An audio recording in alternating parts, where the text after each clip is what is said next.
Okay, why don't we get started? Um, Welcome to the first in a series of three unconferences on old time music. That's not a typo. Unconference is a deliberate choice of words because we're going to try and turn things inside out, at least to some extent, in an effort to bring more people into the conversation about old time music today. And our topic, as you know, of course, for this first session is authenticity in the revival. That's a huge topic, and I'm sure you all thought about the fact that that is a huge and somewhat daunting um, uh, subject for us to take up. But that's precisely the idea. We want this to be open, kind of freewheeling, and we want to get as many voices as we can into the conversation in a way that remains organized. Um, so my name is Greg Reish, and I am the director of the Center for Popular Music here at Middle Tennessee State University, coming to you from beautiful Murfreesboro, Tennessee. The CPM, as we refer to it, in case you don't know about us already, is an old and quite large research archive devoted to every facet of American vernacular music making. So every genre, both commercial and non-commercial, from the colonial era all the way up to the present, is represented in our archival research collection. And we're here to serve our students and our faculty and the teaching that goes on here at MTSU, but also the larger community of scholars and musicians and documentarians and anybody else who is interested in the serious study of American vernacular, American popular music. Um, Check us out on the web. Our web address is easy to remember. It's mtsu.edu/popmusic, or you can just Google us and find us that way. We're also active on Facebook and Twitter and Instagram, so I encourage you to follow us on those social media platforms if you're not already. We have lots of interesting stuff, doing lots of interesting things, even in an age of COVID. So please, find out more and get in touch with us if there's anything that you would like to talk about. We are here, my wonderful staff and I. A few thank yous, first of all, to Tiffany Minton, who is one of our graduate assistants here in the Center for Popular Music. She is a student in the public history program here at MTSU and assigned here at the CPM for her graduate assistantship, and she is helping out with the facilitation of Zoom today. So many thanks to Tiffany for helping out.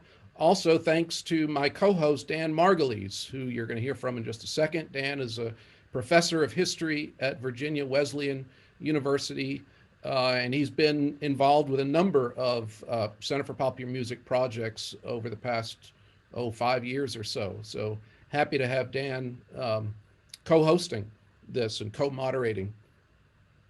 I do want to announce the other unconferences. While the lineup of announced panelists is not ready to share yet, because those people are still, coming on board, I can share the dates with you, and you can mark your calendars. March 12th is going to be the second in this series, and the topic of the discussion on March 12th is race, class, and gender. So another big area of discussion, overlaps quite a bit, of course, with what we're here to talk about today. And then the third and final event will be on April 16th. These are all Fridays. And that one will be on sustainability and community. So look for more announcements. We'll be sharing, announcements about who is going to be a featured speaker and so on. I hope you'll come back and join us. Today's session and all the subsequent ones will be recorded. So most of you, all of you agreed to that already in registering, but I did want to make that announcement again that you are being recorded. We'll keep this in the archive here at the CPM, but I would also like to share it for later viewing on the center's YouTube channel. So by virtue of your logging on and being an audience member, we're taking that as your consent to be recorded and for this to be shared later on YouTube. The unconference framework, as I mentioned, the goal here is to provide an opportunity for anyone to participate in the discussion without having to wait for a typical Q&A session that just comes at the very end of an event like this. So even though we are happy to have these three featured panelists, we're not here just to listen to them talk. We want to hear what other people in the audience, people in the community, have to say about some of these questions and some of these issues. Please understand that with a large number of participants, we might not be able to get to everybody who wants to get in on the conversation. The response to this has been quite robust, which is wonderful, but it was also more than I expected, to be frank. So a good problem to have. So if you really want to get in on the conversation and we don't have the opportunity to hear your voice today, I apologize in advance for that. You're free to type comments and any other ideas or input into the chat.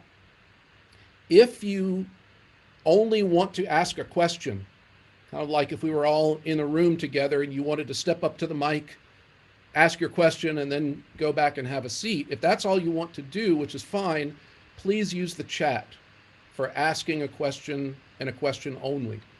If you want to join in the conversation more than just asking a question, let me explain how that's going to work. We're going to start with the announced panelists for about 15 or 20 minutes to get the discussion flowing. And then we're going to open it up to some audience members. And metaphorically, we're going to have essentially an empty slot or an empty chair among the speakers. If you would like to be an occupant of that chair and have your mic turned on and contribute to the conversation, then please raise your hand, your virtual hand, using the reaction button at the bottom of your Zoom window. There's a reactions menu there, and among the choices is raising your hand. That will be a sign that you would like to come down, and when we have room for you, we will do that by turning on your mic. That will be the indication that you can join in the conversation. After a while, we ask that all speakers, and this will even include the original panelists, will rotate out of the speakers group. So if you are an active speaker and you're ready to move out of one of the metaphorical, figurative chairs, put your hand up again, the virtual hand, and we will move you out by muting your mic. Okay? I hope that makes sense. The original panelists might disappear for a while in terms of their voices, but we want to bring them back in, of course, because those are the folks that we have featured and we've invited to be with us today. So I hope that makes sense, and I hope things go smoothly. We do ask, with a large number of people and probably a lot that want to contribute, that nobody take more than their fair share of time. So please be considerate. We want to hear your voice, we want your input, but we also want to make room and give opportunity to others as well. So please keep that in mind, and thanks for your cooperation. So having laid that out, I'm going to turn things over to my co-host, Dan, who's going to introduce our panelists and get things started. Great, thanks, Greg, and thanks to all of you for showing up middle of the afternoon. I know a lot of you and I don't know a lot of you, so I'm interested to hear what everyone has to say. I just want to quickly reiterate what Greg is saying. The point of this really is an egalitarian, decentered sort of approach for people to be involved. So it's not just a Q&A of our distinguished panelists, although you certainly can ask that, but really to be part of it. So I'm just going to introduce all three of them, and then I'm going to just throw out a topic, and then we're off. So I'm going to do it alphabetically. And so first we have John Fabke, who's a Nashville-based old-time and bluegrass and conjunto musician. He's a researcher and a librarian, and he runs the Spring-Fed record label, which is the center's label of all the best in American music. And so check that out. And he is completing a book on the old time music revival. So welcome to John. And next we have Dom Flemons, a Grammy Award winning 2-time Emmy nominee, 2020 U.S. Artist Fellow. He's known as the American Songster since his repertoire music covers 100 years of American popular music. Dom is a songwriter, multi-instrumentalist, producer, actor, slam poet, music scholar, historian, and record collector. He's considered an expert player on the banjo, guitar, harmonica, jug, percussion, quills, fife, and rhythm bones. So welcome to him. I'm sure you all know who he is. And last but not least, we have Lydia Hamessley, who's professor of music in Hamilton College in Clinton, New York, where she teaches courses on country music, medieval and Renaissance music, music and film, and world music. She's published articles about the banjo in the 19th century America, the Appalachian Murder Ballads, and Peggy Seeger. And she's the author of Unlikely Angel, The Songs of Dolly Parton, published by Illinois in 2020. Has been in the BBC Two documentary Dolly Parton, Here I Am, which is on Netflix. So you can all watch that this evening. And she also, last but not least, plays the clawhammer banjo. So welcome to these three. And the question that we figured we'd start with is a short but not simple one, which is about the true vine. And so we're going to ask our panelists how they define the true vine and ask them to discuss a bit, and I ask all of you to discuss a bit what traditional means in the 21st century. So I'm handing it off to whoever wants to grab. Well, I'm always for ladies first, if Lydia doesn't mind. No? All right, well. Go right ahead. Well, good to see everybody. And well, you know, true vine is a term that I think of Mike Seeger when I think of the term true vine. And whenever I talk to Mike about a term like that, it was talking about music as being something that was authentically from the front porch. It was something that people did in their homes, and there was a certain cultural connection that came from the type of music that was coming from said community. So that was music from true vine. And so when I think about a lot of traditional music, I think there's well, I guess nowadays there's probably 4 or 5 different layers of how we handle traditional music nowadays. Of course, if I want to learn a song, I can go to a book, or I could go to the internet, learn a lot about an artist, learn a song, and then I can perform that as I would need to. But there were a couple of different layers, even up to 15 years ago when I first started. You kind of had to really go down to the stacks and start to find out about deep repertoire.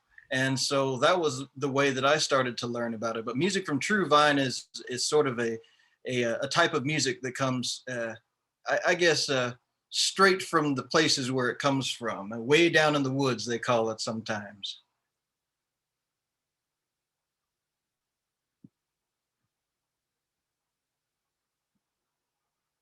John? Lydia? I'm going to let John take that because I think that was sort of his question, the first question he posed when we were talking. So I think John should jump in. Yeah.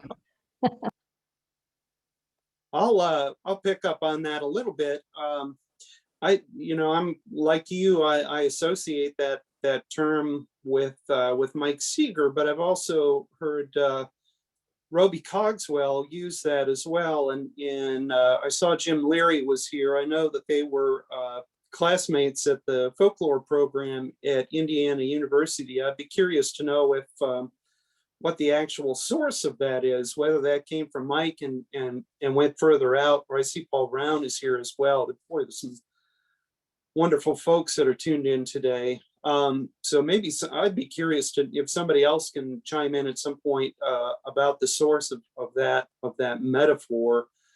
I think that the thing that I like about it is that it's fairly easy to understand. It gives you, kind of a mental picture of something that it's all tied together.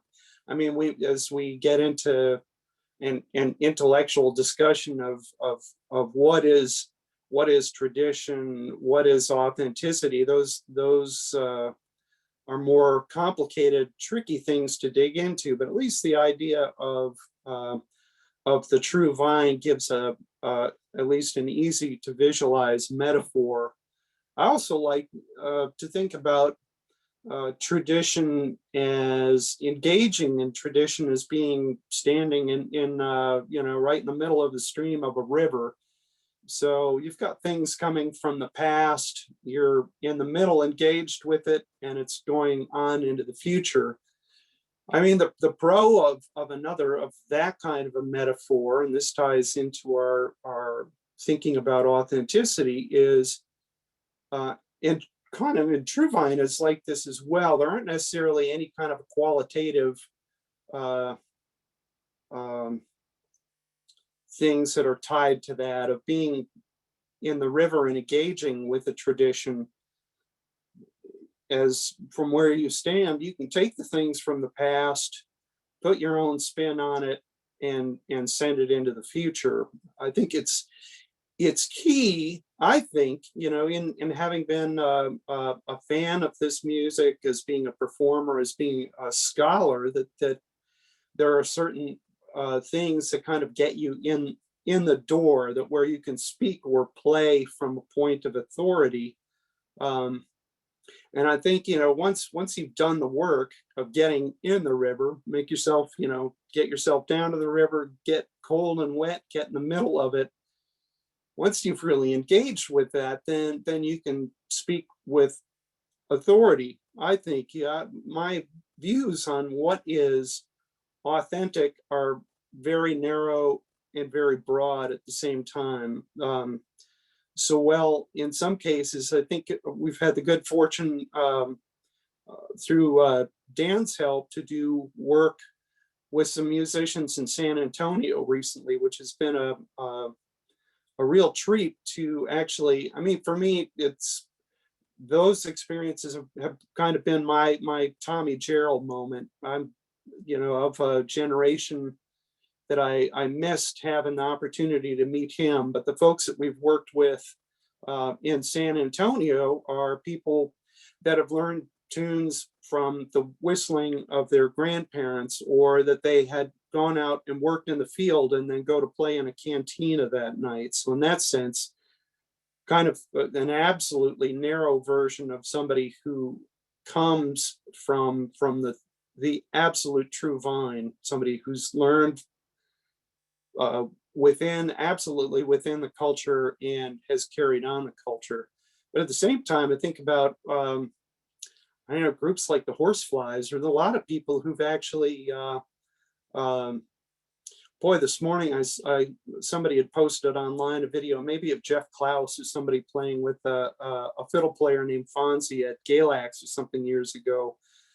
I mean, that was a kind of a great example of a group that plays old time music. They've done some really interesting things with it, but at the same time, I respect their ability to kind of speak from outside the tradition, because they've done their homework within the tradition as well. And I'll pass with that. And I was kind of all over the place, which is, I think, where we're going to be today. But again, I can't thank you all enough for being here, and I'm really proud to be in a group with so many amazing, talented folks.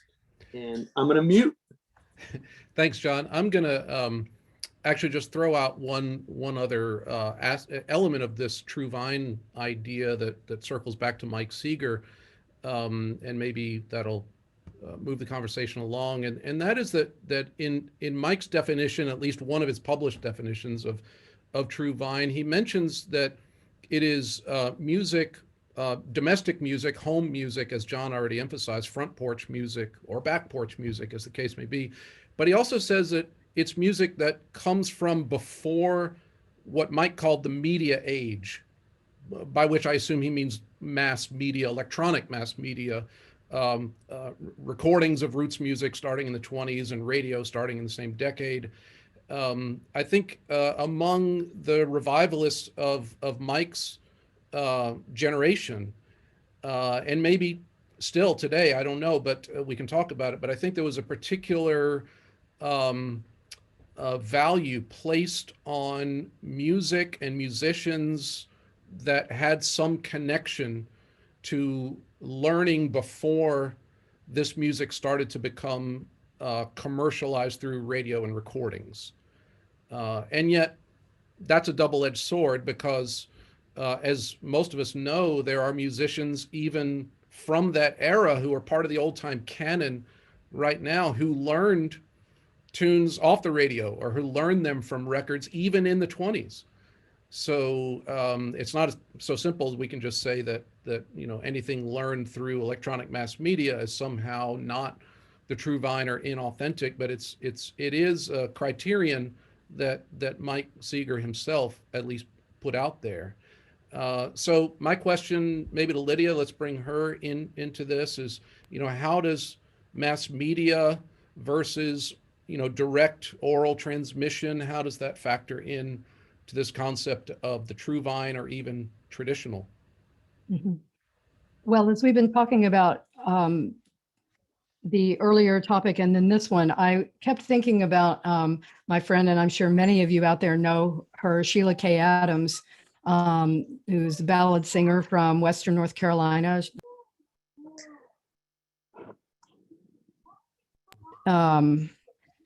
And I remember having her come to the college once to talk to my students. And I said to her afterwards, "Wow, Sheila, you're the last dinosaur." And what I meant by that was that she had learned that music from 19th century people, and had learned it in, as she talks about, the knee to knee way.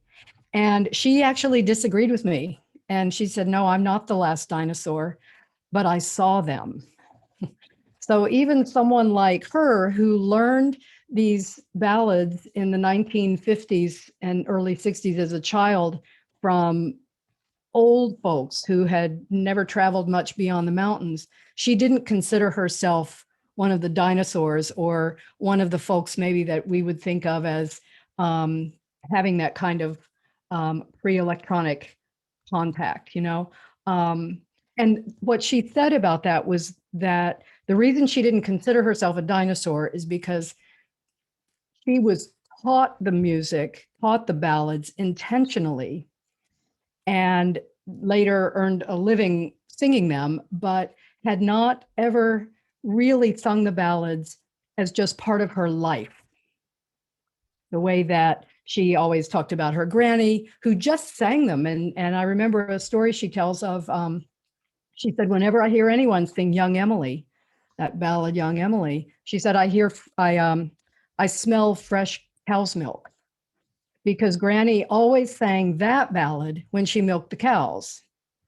That was when she sang Young Emily. So that's what Sheila thought of as the dinosaurs, as the people that lived that culture, as opposed to beginning to kind of think about it from an external position. So I don't know if that sort of helps us move that along, but I thought that was an interesting way to categorize it, that she did not learn it as part of her daily life and live it as part of her daily life like the old folks had. That's actually a pretty good opportunity to start talking about revivalism, because by that standard that you were just talking about, Lydia, one could make the argument that revivalists cannot, almost by definition, be part of the true vine or attached to the true vine, because, and we can talk about what revivalism means, we probably should, but in my mind at least, one working definition is revivalists are people who come to the music by choice, not because they're born into a certain tradition in their family or their community.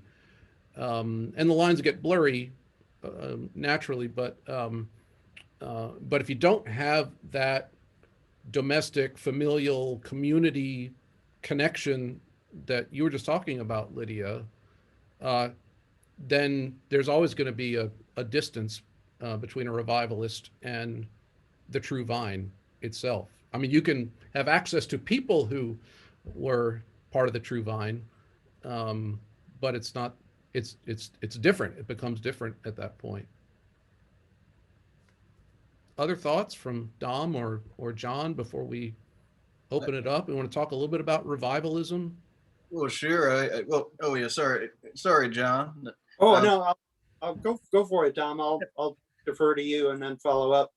Well, I've always tried to be very conscious in trying to revive the old sounds when I get out there and play my music. And I wasn't brought up in the country in a direct way like a lot of the old time players that I got to learn from. But you know, like a lot of folks, I was drawn into the music like anybody. And I was very fortunate that I came in at a time that the digital era was coming into play in such a way that there was access to a lot of music digitally. But granted, my learning was, again, I was born in 1982, so my learning was, I'll say a quarter, if eighth digital. I got through all the way through my college education without needing a computer or a laptop or anything like that. So going into the library, the Dewey Decimal System, going into the stacks of records and delving into the most what could be described as the most benign and esoteric searches for the new sound and the new music, and then to read what people have written about it. I was always very conscious of those things. And I think in the 21st century, that's something that I think, you know, we're now seeing a lot of convergences of many different schools of thought when it comes to the way that folk music's talked about. And I've always been very conscious of it, but I never would have guessed I would have seen this day when everything would have converged at one time. So it's interesting to even reassess my 15 years, let alone anyone who's worked on the music from now all the way back, you know.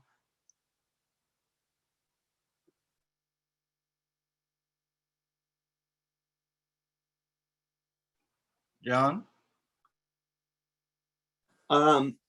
Yeah, one thing that I would add to that, or maybe toss out there as a question to think about, that at this point we're well into the old, a number of different phases, the old time music revival. But interestingly, I mean, at this point, there's probably a generation or two of people that are around old time music or bluegrass and have been raised up completely immersed in it, so where their parents might have been revivalists, they've grown up with the music as immersed, or maybe even more immersed than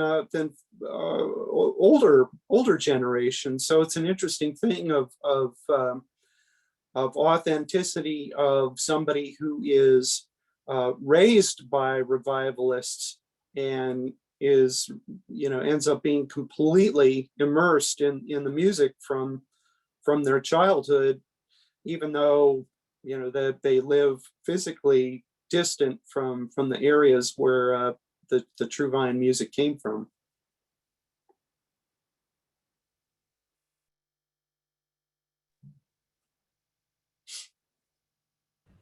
Well, why don't we open things up to some audience participation? We can stay focused on these topics about the true vine, its relationship to revivalism, or even to commercial music making, to electronic mass media. These are all themes that have been brought up already.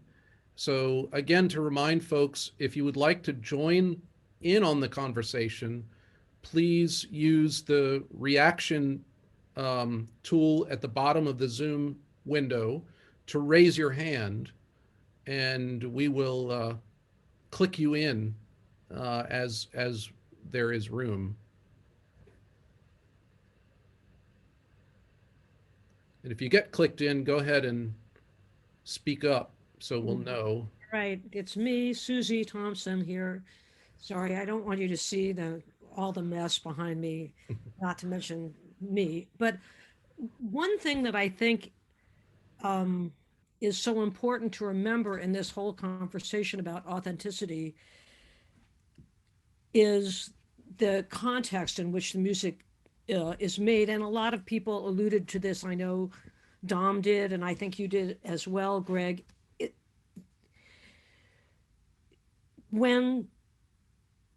If the music, it's true that what Sheila Kay says about not singing the ballad while you're milking the cow, that's not happening anymore. But what still is happening is the social context of the music, whether that is just getting together with your neighbors and playing, or whether it's playing for dances. And the Cajun music and the Zydeco music is a prime example of that. But there's other things too. And I am old enough to have been able to meet some of just a very few of the people who were born in the 1800s who really did learn their music way far away from anything. But even people like Dennis McGee, who was born in the 1800s, was, once the records came in, and even before that, once the railroads came in and there were people from elsewhere coming through, the musicians, they're going to pick up whatever sounds they hear. They're going to pick them up. They're going to take them on and run them through their own filter. And 'twas ever thus and ever will be. That's it.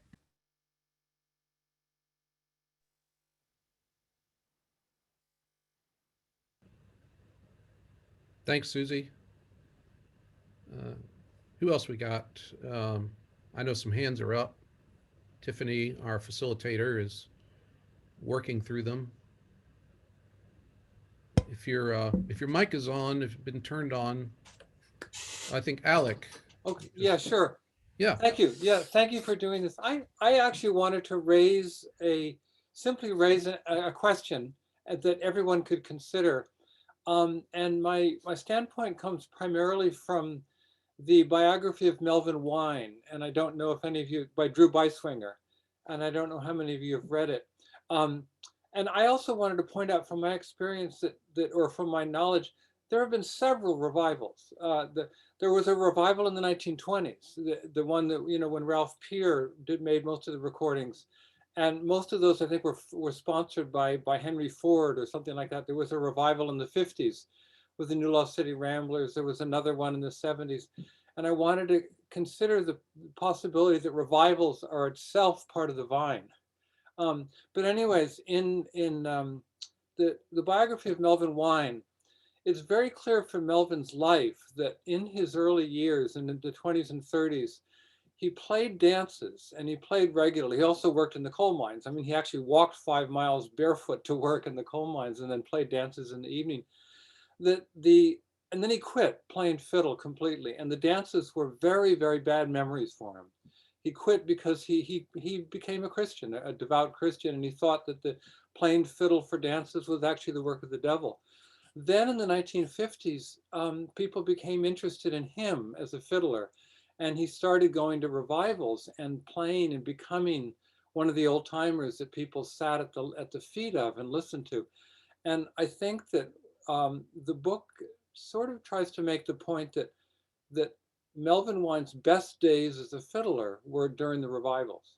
That is, his earlier years playing the dances was perhaps where he learned to play, but there were not pleasant times for him. And the best times, the times when he really played and people enjoyed his playing, was during the revival of the 50s.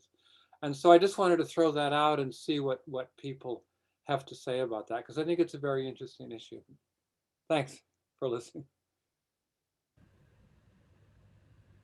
Any comments from any of the panelists or current speakers? I could mention that it's interesting that you say that, in the 21st century, also there are so many more resources that are available to us than I think than there were available to other people I always try to not blame people for not having access to as much material as we have currently in 2021, because there are a lot of forensic details that I think the love of music always has led people. And I always hold to that, number one, that the love of music will always draw people, no matter where you're from.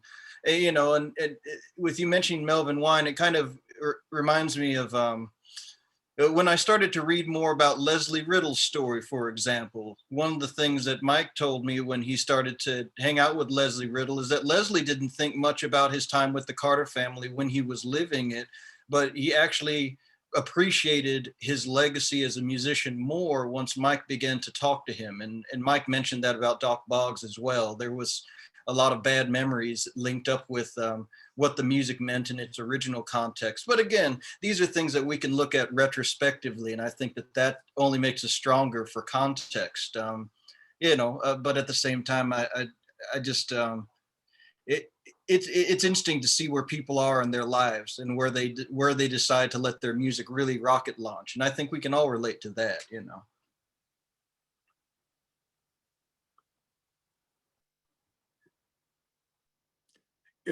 If I could, I'd like to bring up a couple of points. One regarding True Vine.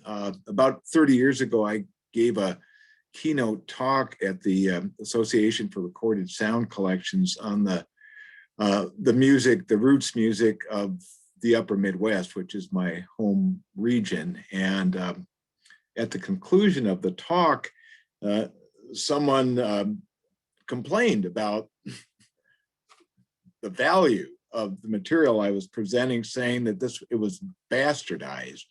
And so I want to first raise the point that True Vine also has implications of purity, which can also be related to racial purity or ethnic cleansing, or the privileging of one group within a hierarchical system. And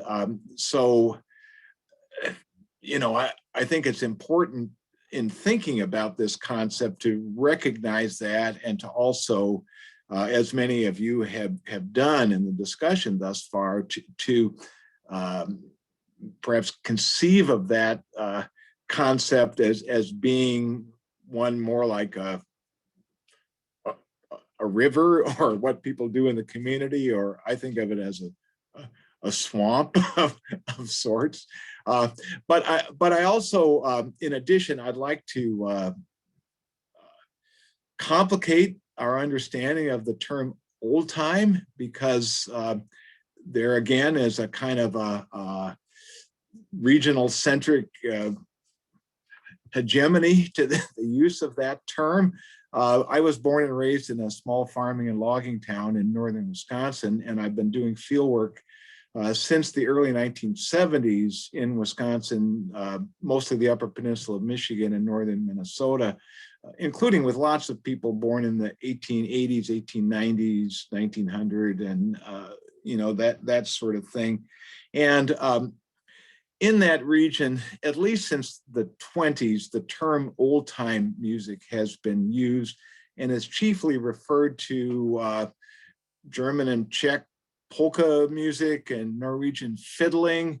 And there's a Norwegian term, gammeldans, that means like old dance music. And so that term was used then to juxtapose the roots music they were making in distinction with the what was then seen as the modern music emanating from early radio and recorded sound, and from, some might nowadays say, the metropolis, or well, I think mostly that from urban areas, although a lot of that had rootsy underpinnings, especially jazz music in its broad definition. But at any rate, I want to just make the point that old time isn't owned by the people as a term, by the people who have mostly used it, and use it often without any understanding of or knowing about this alternative long-standing use of the term. So I'm just tossing that out there.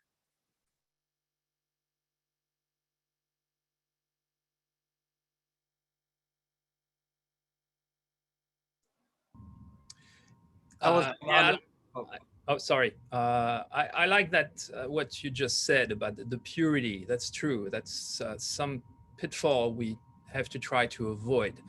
And same with authenticity.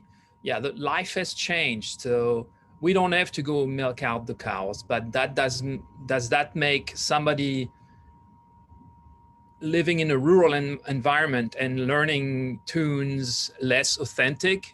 Do you have to be, from the 18th century or the 19th century, living in a little hut with just cow fat candles and things like that to be authentic? And to say another thing about what was said earlier about the influence, yeah, it's true. I think musicians learn from whatever source. Yeah, you can have an old fiddler up in the mountains that you hear, but once radio, or even a traveling musician could come by from another area, I suppose, and play a tune that a musician would think, oh, that's a cool tune. I'm going to try to learn this, and interpret it his own way. Does that make it less authentic? I don't know. You be the judge. Also, interestingly, the gammel in Norwegian means old, by the way. And of course, gammel dansk is also a drink, but that's a different story. So anyway, that's my piece. Oop.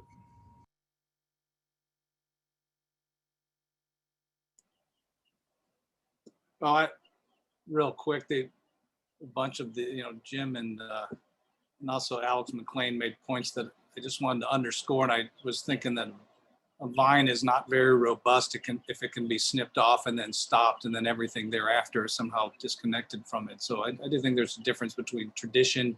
I think traditions in some way that are super vibrant don't have a need for a revival. And so old time music, when it was being recorded, was already something that was in some ways archaic and was being preserved. And then the revival that glommed onto it,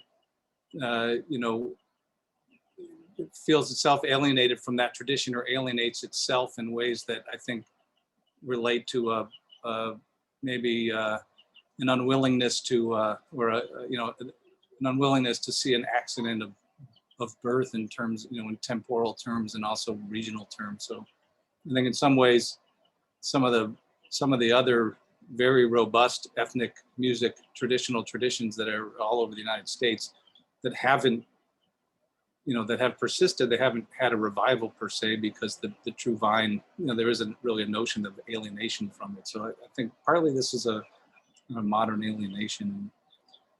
I'm just kind of agreeing with what's been said.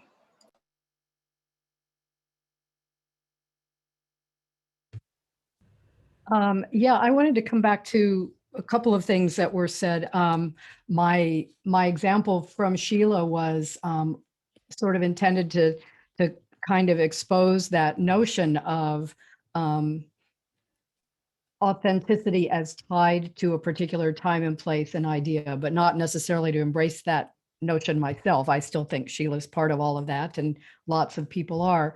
But I think also we really fetishize the idea of music coming from the 19th century or earlier. And I think about a class I taught years ago where we were listening to different Navajo musics, and from Blessing Way chants up to a Navajo band covering Folsom Prison Blues.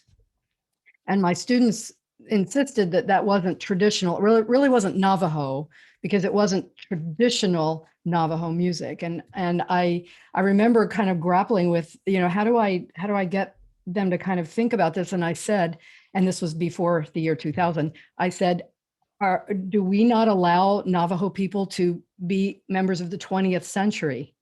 That other people have to be kind of cast in amber and stay there for us, whoever the us is that's looking at these others who are providing this authentic or traditional music. And that in fact, that Navajo band was also in the river going forward, looking back, but going forward, and didn't have to be singing, traditional Navajo chants to be traditional. And so I think about this idea of purity, and I don't want to necessarily derail the conversation, but as I told Greg, one of the things that I think about that helps me the most in thinking about authenticity is something that Richard Peterson said about authenticity being an agreed upon kind of idea of misremembering the past, that we intentionally misremember the past and then agree upon that idea and then decide that that's authentic. So I just wanted to throw that out there. We can go there or not, but. Yeah, if I could follow up on that, Lydia, I've been looking again at this article by Benjamin Filene about his unhappiness with some things that happened in the film "Oh Brother, Where Art Thou?" And I think it has particularly to do with this idea of agency and of fixing. So ideas of folk can result in someone who's a tastemaker or a cultural presenter saying that someone else should be fixed in some way. And there's a really complicated ethical situation with that.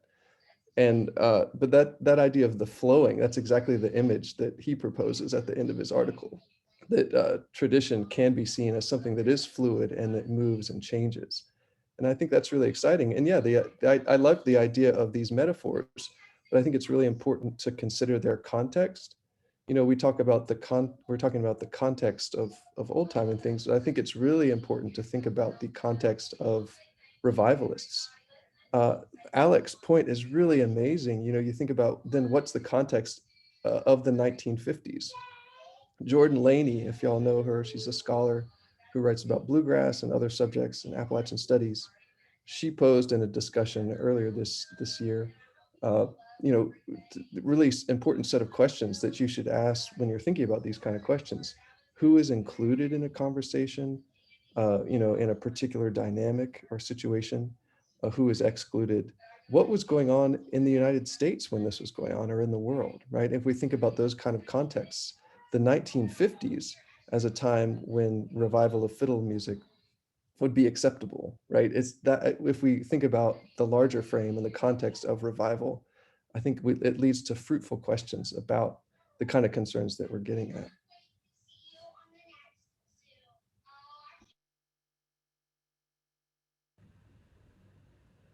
Yeah. Okay. I wanted to add something sort of academic context to some of this, and I know there's some other folklorists on here, so they can vouch for this.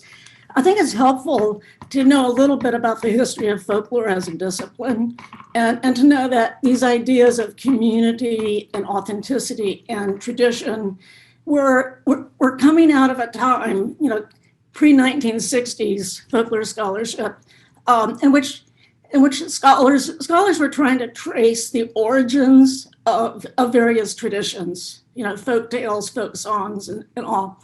So they were very interested in, in having sort of clean transmissions, not having stuff from outside, come in and be an influence on things. Within academic or folklore scholarship, we have moved away from those ideas, and tradition is always something that is dynamic. It's always incorporating new things, whether that is something, that's coming from technology or, from another person as an outsider. So the idea of revival and authenticity is really no longer even being used in folklore scholarship. But the idea of revival, who is actually, who can be the representative of a tradition, really got solidified for very practical reasons when the National Endowment for the Arts and National Endowment for the Humanities had to start saying who is eligible for funding. And not everyone could be, and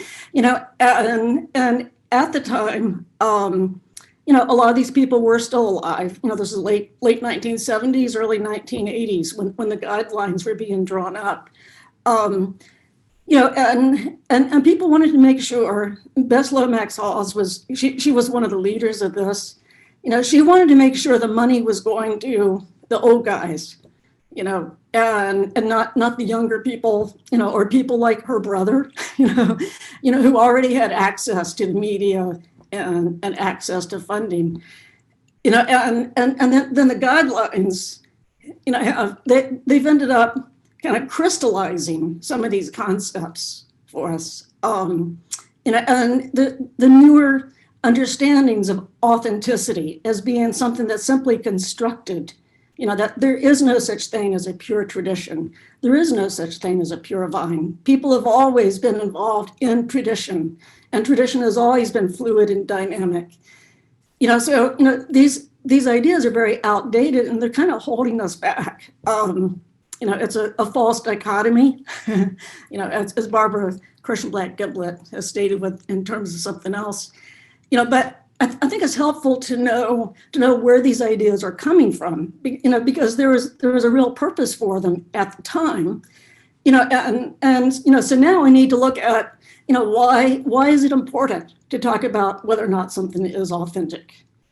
Is it important, in terms of getting together and playing with other people? Is it important for funding? Is it important, to justify, a music class at a university?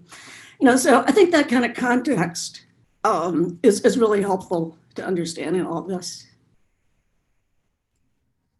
Thanks, Lucy. I just want to jump in real quick here just to say a couple of things from my moderator's position.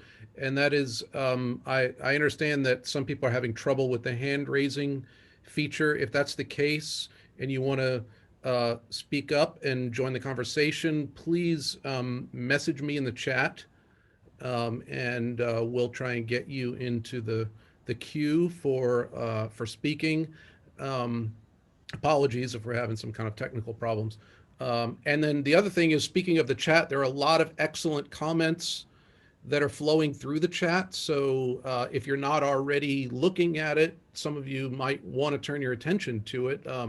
Those folks are certainly welcome to speak their comments. But the chat is another way that people are sharing some really good ideas, questions, concerns. So I just want to draw everybody's attention to that if it's not already on your radar. I think Dom is up next, if I'm not mistaken. Yeah, well, one of the questions that came up was, and I think Lucy started to touch upon this, is, let me see, which is, how do we deal with the fact that, this is from Travis Steimeling, I hope that I'm saying that right.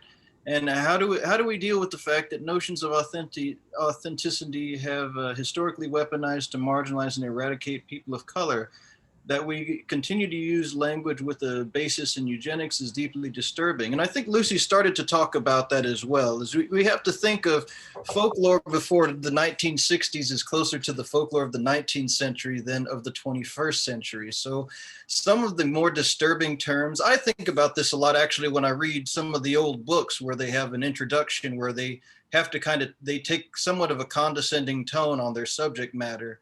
I think about sometimes when I've read about Leadbelly, they'll say Leadbelly wasn't that great of a singer nor a great guitar player, but he's fantastic in his context.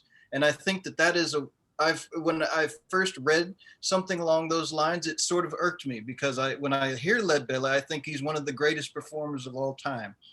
But in the original context, with Leadbelly being a non-commercial performer, there is a position that had to be taken at one point to differentiate Leadbelly from other types of performers that were playing blues or the different types of songster music that Leadbelly played, because in a commercial market, his music was seen as not commercially viable. So, I mean, there had to be boundaries set up just for people to be able to open up the doors so that even the conversation of race could be talked about. I've mentioned Mike a couple of times. One of the things I wish I had done with Mike was interviewed him about all of the relationships and the African-American string band musicians he got to know throughout his life. Because once I started to think about it, Mike knew his trajectory started out with people like Elizabeth Cotten. And I would have loved to have talked to him a little bit more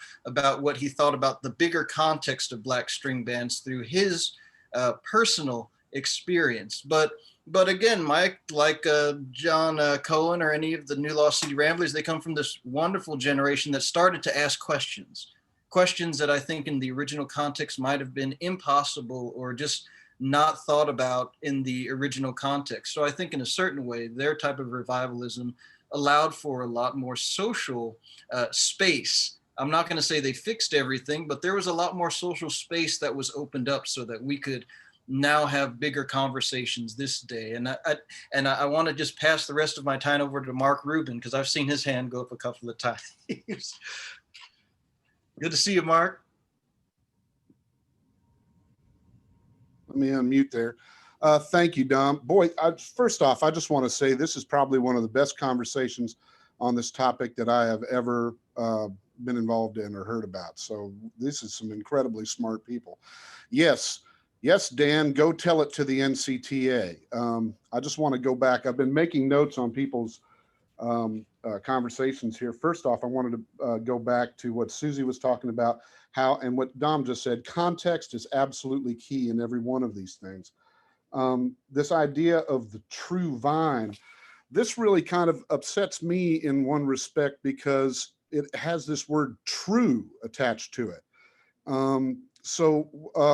Who's true? True by whose yardstick? You know what I mean? The people that I know that I've worked with live in a completely unexamined existence. And I think their idea of what a vine is completely different by what it would be by any of us looking at it. Going back to this idea, I want to go back to what Alex said also, which I thought was really, really smart.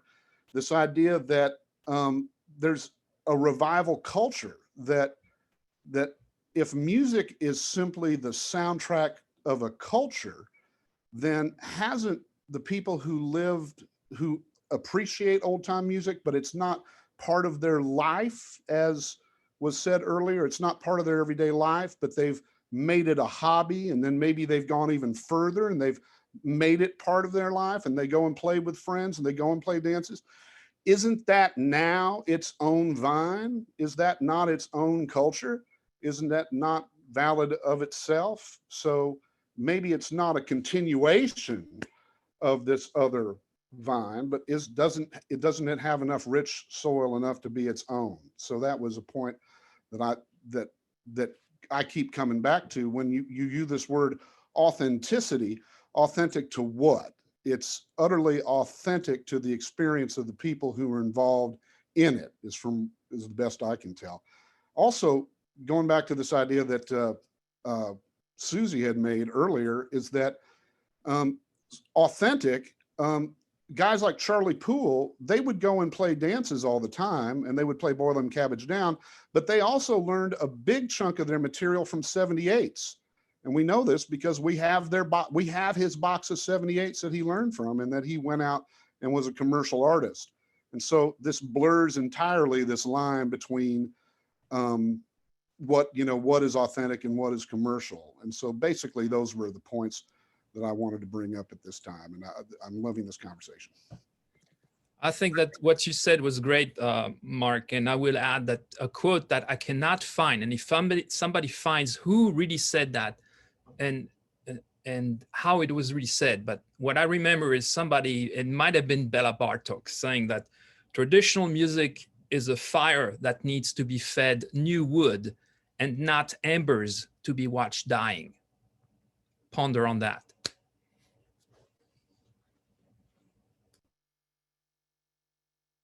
Well, and this is a big part of the Euroclassical influence that people tend to want to talk about. This is part of the cooler part of it. I gotta say, you know, when I went to Munich for the first time and I started talking with one of the specialists over there, I was there for a festival on yodeling, and I was representing American yodeling next to Swiss Alps yodeling and all these different types of yodeling. But when I got to talking to some of the music specialists there, their minute detail to old-timey music and why it should be played on period instruments and all of those things, it was startling to me, because it reminded me of talking to someone at an old-time jam, that someone who was definitely wanted to specialize in a certain style.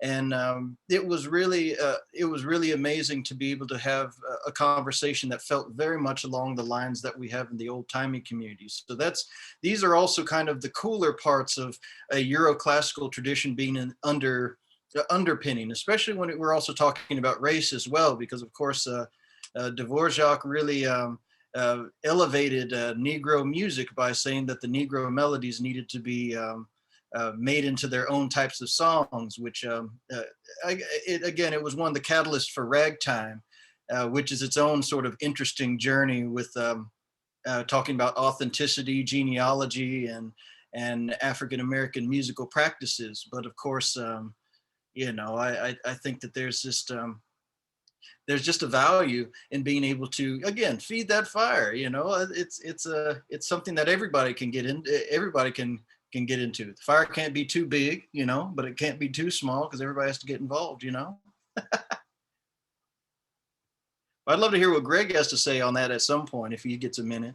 I mean, Greg Adams. I know, Greg. We'd love to hear more from you too. Well, we've got a couple people who've been in the queue here, one of whom is our panelist, John, and then Susie's got her hand up as well. Let's go to them, and then Greg Adams, we certainly would love to hear from you if you like. But let's go to John first. Yeah, I'll be real brief here. And again, I agree with Mark. This is a really awesome discussion. It's nice, even though everything is going to be really brief and limited by our time span. It's wonderful to interact with everybody in a way that doesn't involve social media, which especially with the lockdown, it seems so much has been happening on Twitter and Facebook, which is so limited in terms of dealing with interesting and complicated concepts like this.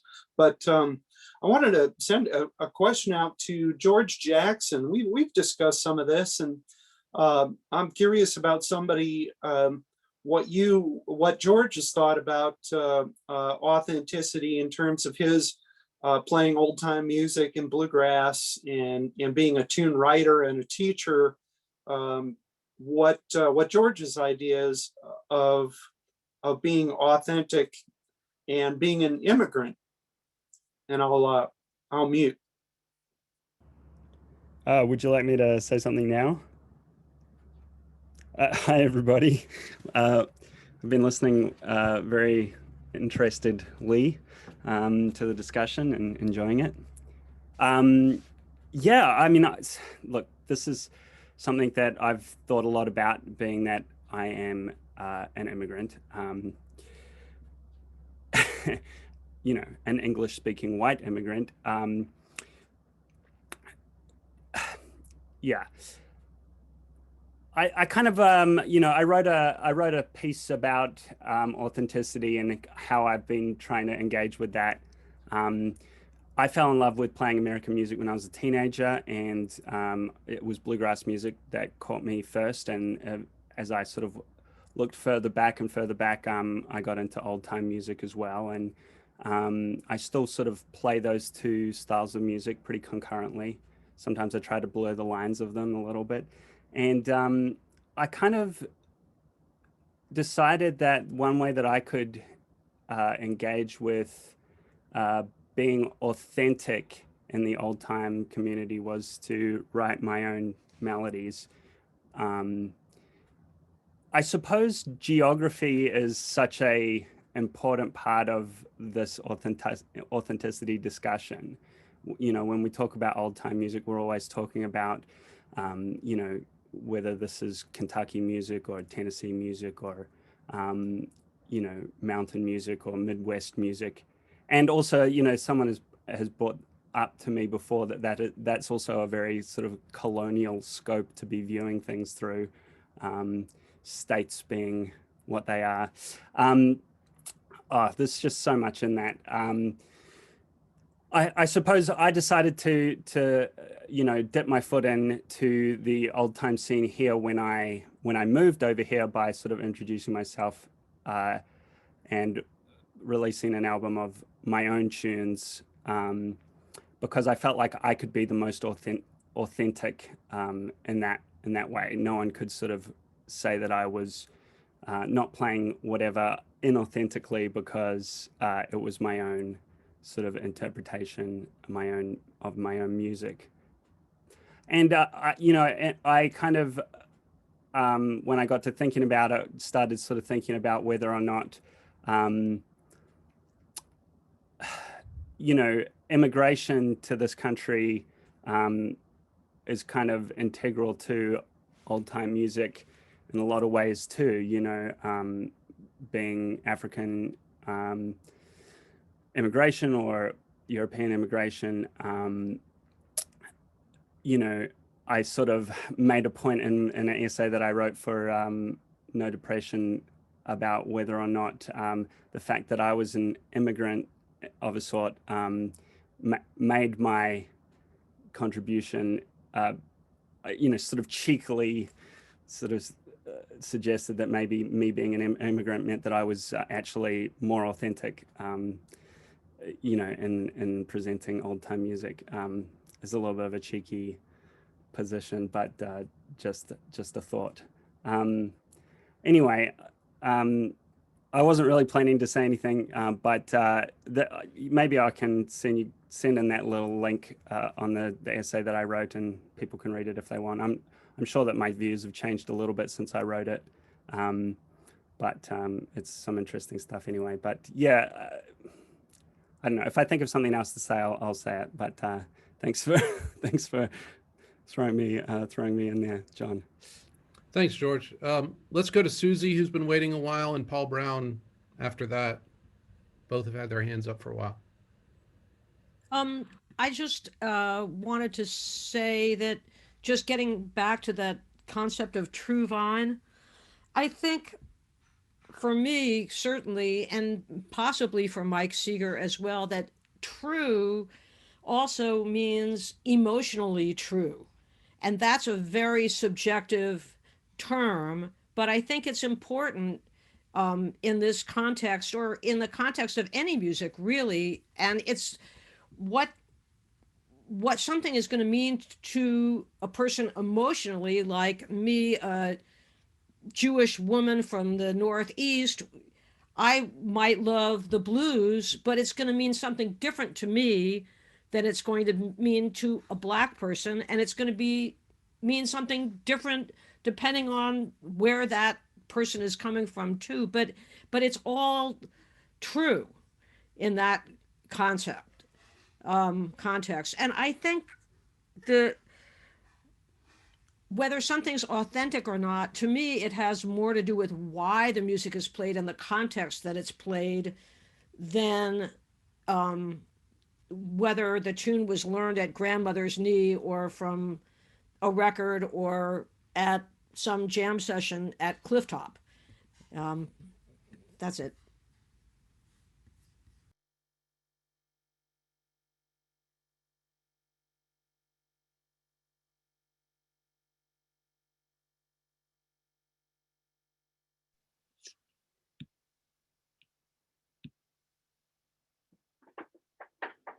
Am I next?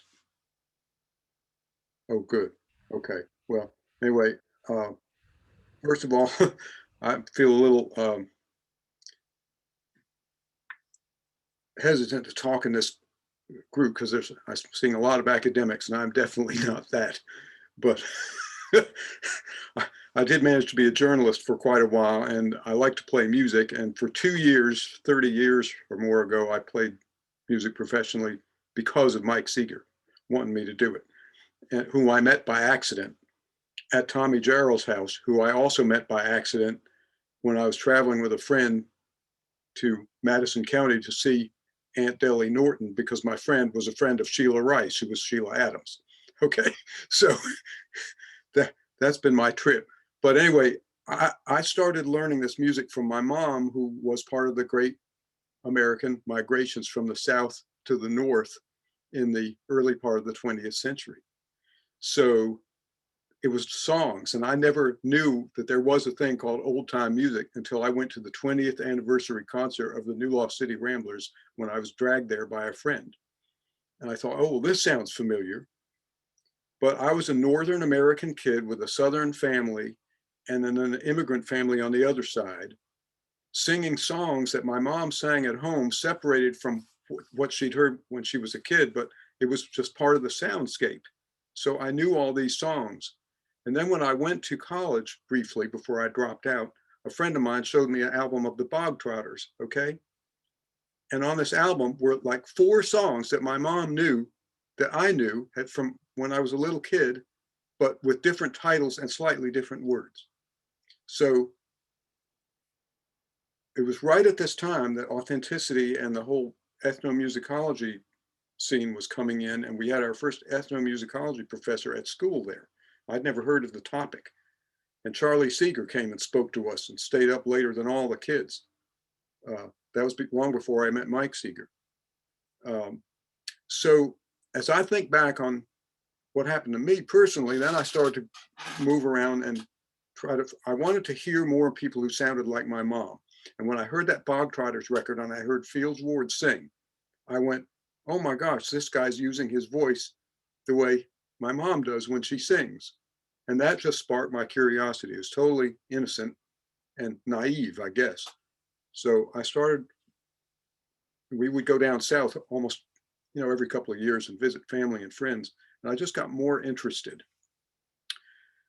So after going through my journalism career and doing a lot of stories on old time music and musicians, and I did a documentary on Breaking Up Christmas, and then I worked with Larry Edelman on this Highwoods film, looking back over this 40 years or so and learning from musicians, the oldest ones I could find, because they, all this went going back originally to they sort of sounded like my mom. So I was just curious.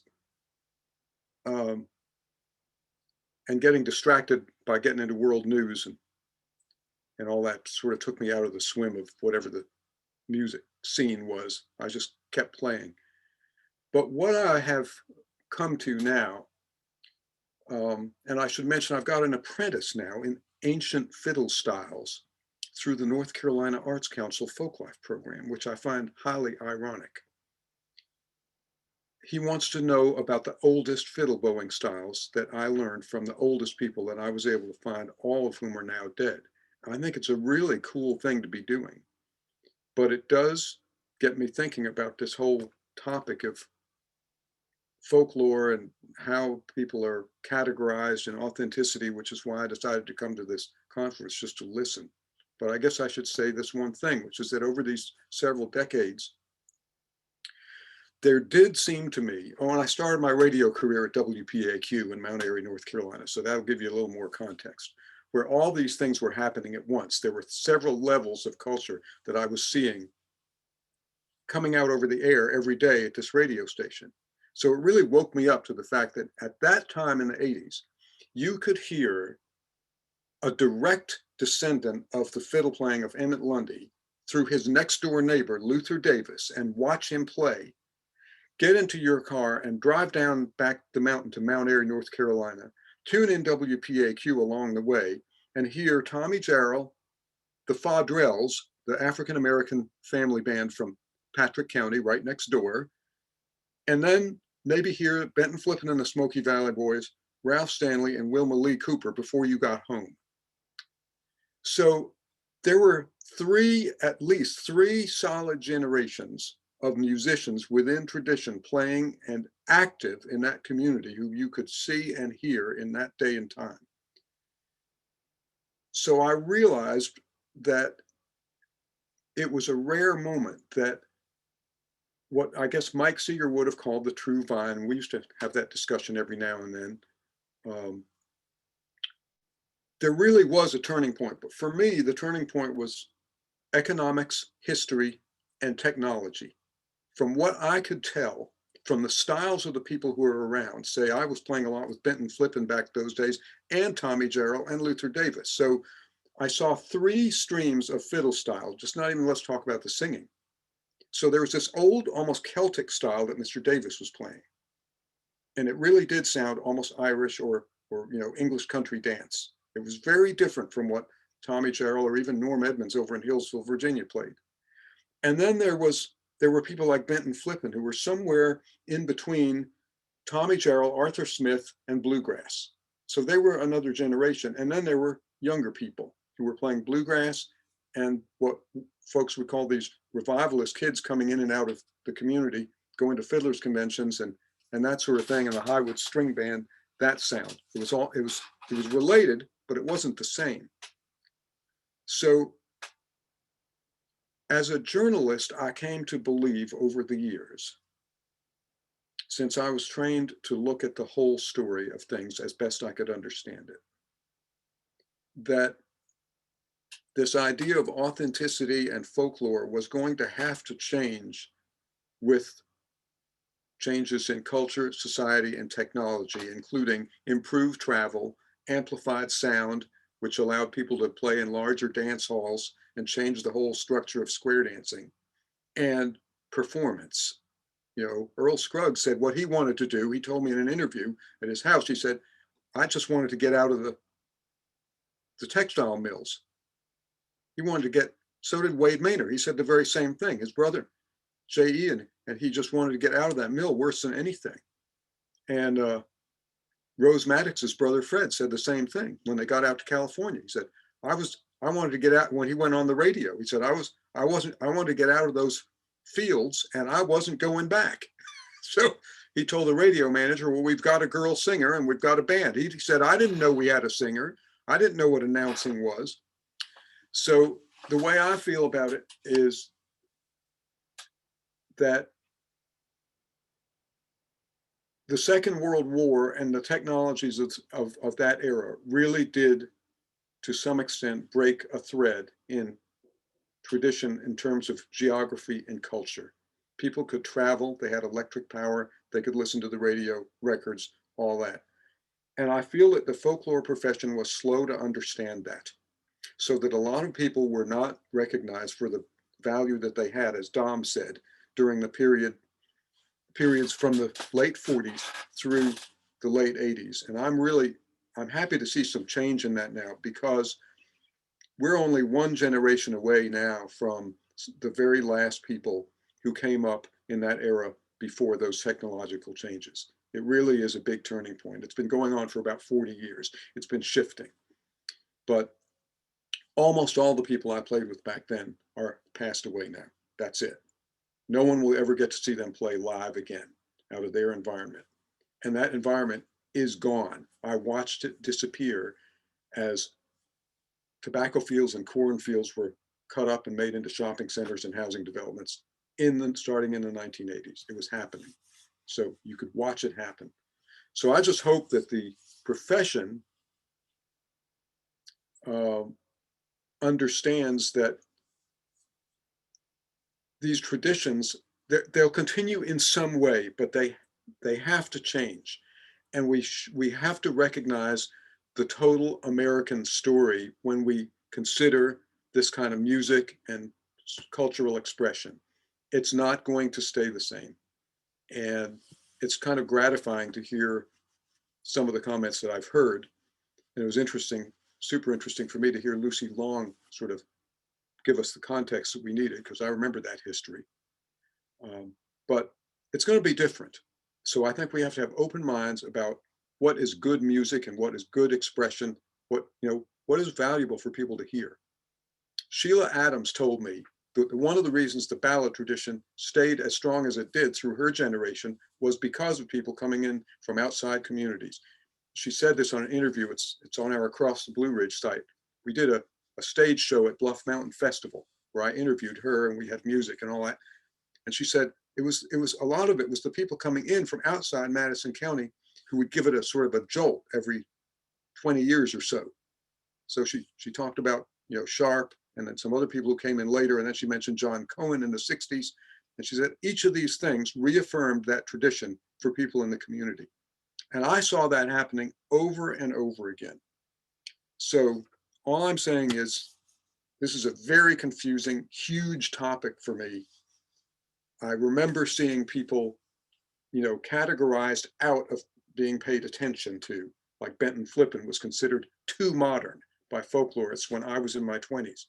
Well, I went and paid attention, thank heavens, because no one was paying attention.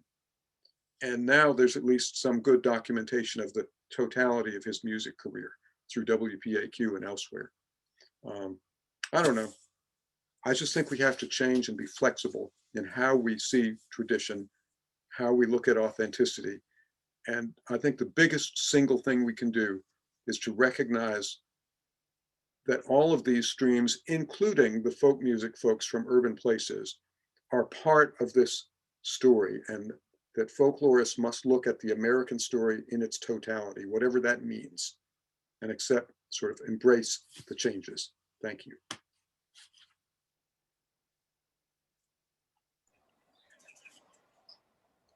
Hard to follow that, but I wanted to pick up on something that Paul was just saying about the notion of this total American story. And, you know, I'm a historian by training, so we think a lot about continuity and discontinuity. And, you know, music, you know, what Susie said has to do with what someone feels is true. So a lot of it is what we love. So we want, you know, so we wanted these things to last, but maybe some things are just kind of had their time and place and they're past. And so I'm thinking, and Paul might be familiar with this, you know, over where they have Fiddler's Grove over in Harmony, North Carolina, you know, every month now there's a Mexican rodeo that goes on, and they have 12 straight hours of music, and about 5,000 people show up in the Van Hoy family campground in that big amphitheater there. And so to me, that's the American story. It's the music's fulfilling the exact same role that traditional music's always fill, which is dancing, flirting, and cavorting among young people, and drinking, and just generally having a good time. And it, you know, and it's every single bit as you know, true vine. Obviously, it's a newer tradition in the state, but I don't see any reason why North Carolina traditions, Southeastern or American traditions, get cut off at some age, because that's the tradition, and then everything else is just a migrant tradition, since we're all an invasive species here except for the indigenous people, and so there's no real end to it. So I think we can, as scholars, we want to define it. We have to. There's eras and there's a meaning to it, but I think there is a need to recognize the kind of separate our personal passions from the, you know, the realities of these, the purposes of these traditions, and then we can celebrate all of it without having to define any of it out of existence. Or so. Thanks.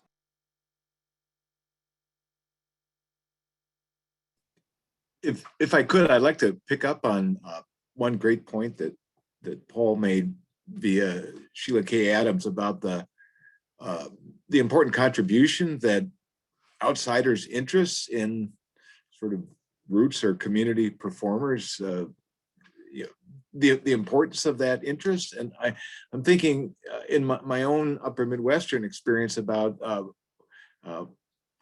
elder Ojibwe and Ho-Chunk people who whose reservations engaged in culture shows in the 1920s. And so in some ways, like they were folk festivals fundamentally, and they were rather stagey and somewhat contrived and so forth for the consumption of this outside audience. But there was a front stage element, but there was also a backstage element, because by virtue of participating in these culture shows that in some cases went on for a sustained period every night, during the day, younger people could hang out with elders and sharpen their abilities to speak in their own language. And people were cooking traditional food and telling stories and music. There was a whole lot that was going on. And so, you know, I guess if we just regarding the larger discussion we've been having, that aspect of it having to do with the revival, there's this important kind of symbiotic relationship between, you know, outsiders and insiders and different generations. And in some cases, the paradox of having to dress up or quasi inauthenticate your everyday traditions in order to put on a show permits you to authentically continue your traditions kind of in the background. So I just wanted to throw that out.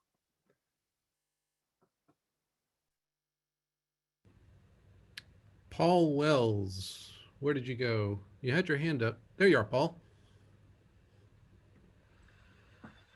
Yeah, I hope I don't steer things in too much of a different direction, but I wanted to pick up on things that Paul was saying and Jim about, it's the outsiders coming in that can kind of, give a tradition a shot in the arm.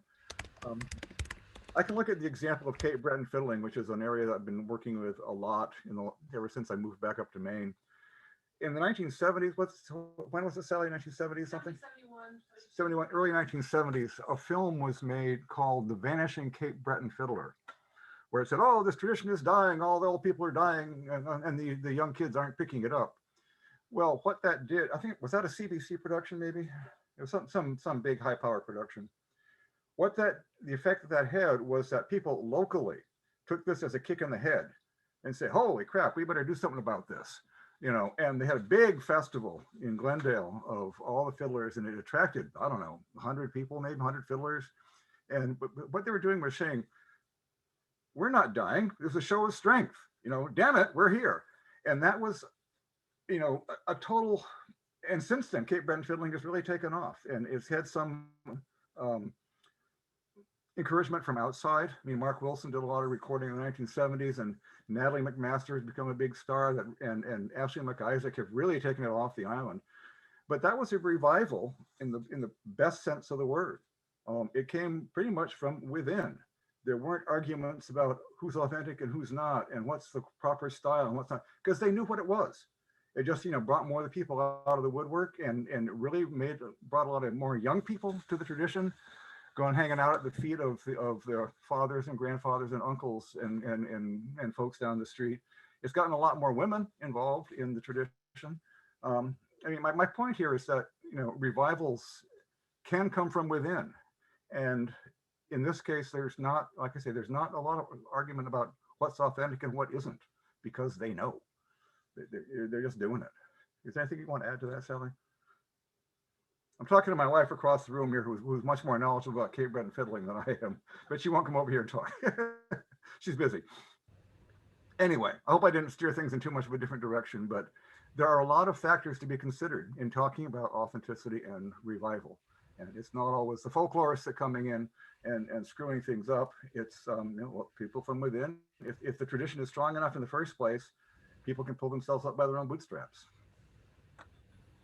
That's my 2 cents. Thank you, Paul.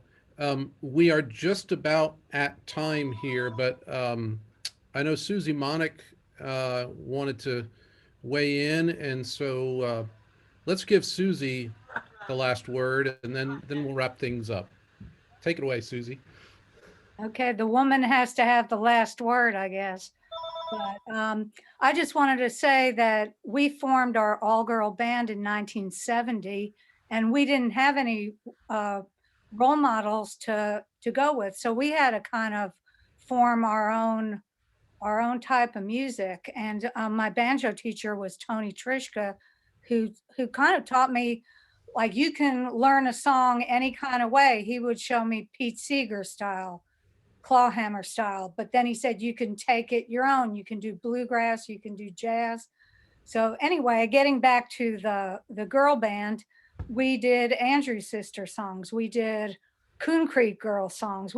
So we were kind of, just as far as tradition, and we were forming our own thing. And we were also in college, so we were learning from colleges would bring the authentic old timers in, and we were just learning. So I just wanted to put a woman's viewpoint in there. Thank you.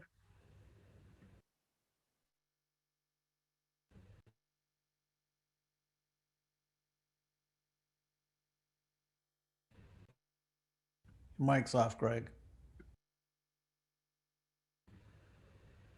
Okay. Thank you very much, Susie. We are out of time. I know that there's some other hands, and there were some other expressions in the chat of wanting to get in on the conversation. I'm sure we could go for hours and hours with this, but my responsibility not to let it get to that point. My thanks to our special featured panelists, Lydia Hamessley, Dom Flemons, and John Fabke. My thanks also to my co-host, Dan Margolies, and to our facilitator, Tiffany Minton. And most of all, thanks to all of you that took the time out of your afternoon to join us. A lot of you weighed in. I would encourage you again to have a look at the chat if you haven't. I'm going to save that chat, and when we post this video to YouTube, I'll try and figure out a way to attach or paste the chat discussion into that, because there's a lot of really good stuff in addition to the good stuff that people are actually saying with their mics. There was a lot of good observations, input, questions, ideas in the chat as well. And I thought a good way to wrap this up, I'm going to take the liberty of reading a question that was posed by my friend and colleague, Travis Steimling. I invited him to speak this for himself, but he declined, so I'm going to take the liberty of reading it. A lot of people have made comments, particularly in the chat, about how this idea of authenticity is maybe something that is fundamentally BS. I think that's how Susie put it. And it is. I mean, I want to be clear that, we didn't pick this topic today because we had any ideas that we were going to come to some sort of conclusive, definition of authenticity or establish some set of definitive criteria. That's a fool's errand, as I think we all know to some degree. But Travis had a particularly important set of questions that he put into the chat. And so since they're public, I'm going to go ahead and take the opportunity to read them. No answers expected today. Just take this with you and think on it. What Travis wrote is this: what would we gain by abandoning authenticity discourse altogether? Who is being marginalized by these discourses? And who is losing an opportunity to connect to these musics and these traditions when we engage in conversations about who and what belongs and who and what doesn't?